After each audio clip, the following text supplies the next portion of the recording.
So here is a crazy story. I once turned down an offer to own property in low Earth orbit. You heard that right, and today I'm going to take you on this roller coaster ride.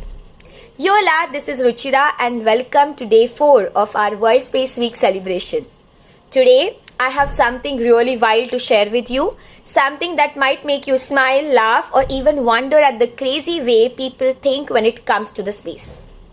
A few years ago, Srini and I met this guy, a self-proclaimed space expert who had been chasing us for months.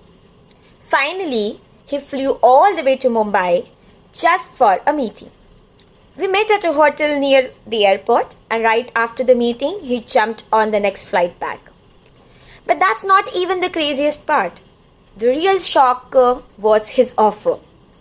So he wanted to collaborate with us for one of his initiatives, and to get us on board, he made what he thought was an irresistible offer. So he looked at us, all mysterious, and said, "If you join me, I'm going to give you a gift, which is something that Ambani's, Tata's, or even Bill Gates can't buy with all the money they have. It's something you can't just purchase, but you have to earn it. And by joining me, you will earn it too." Of course, by now we were intrigued, so I asked him, "What is it?" And that's when he dropped the bombshell. He said, "A property in LEO, that is lower Earth orbit."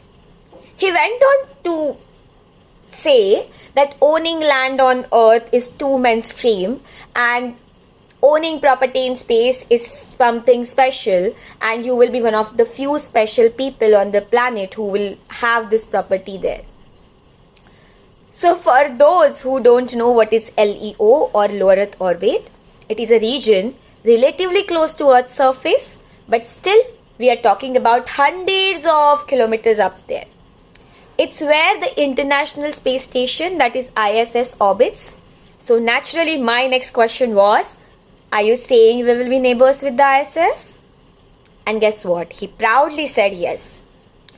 What followed was a pitch about property development in LEO and all the supposed benefits.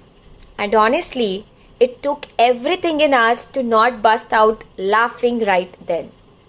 We politely, at least we tried to be polite, declined that offer. But that guy was something else. He did not give up easily. He kept following up for days, trying to convince us. Somehow, we managed to mark ourselves safe in that storm. Now, here is why I'm telling all this to you. Yes, this is one interesting story, but beyond that, there is another side to this story, which I really want to highlight. I have had countless people reach out to me.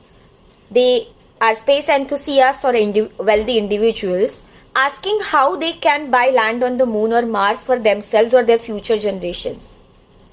Some even ask about authentic agencies where they can buy land on the moon or Mars. But trust me, this LEO experience was one of its kind.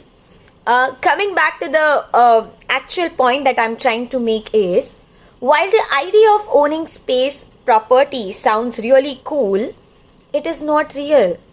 According to the UN Outer Space Treaty signed on October 10, 1967, which actually marks the end of the World Space Week, no country, person or entity can claim ownership of any celestial body.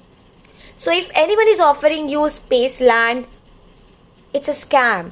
Don't fall for it.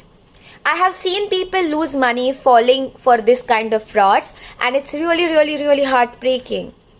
So if you really want to nurture a love for space in your children or loved ones, there are much better and more meaningful ways to do it.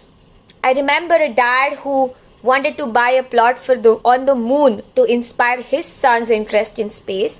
Instead, I told him, buy him a telescope, take him to stargazing events, get him books, take him to places connected to space exploration, or attend events where real space legends come, meet, and speak. Don't fall for emotional traps that people use to fool you.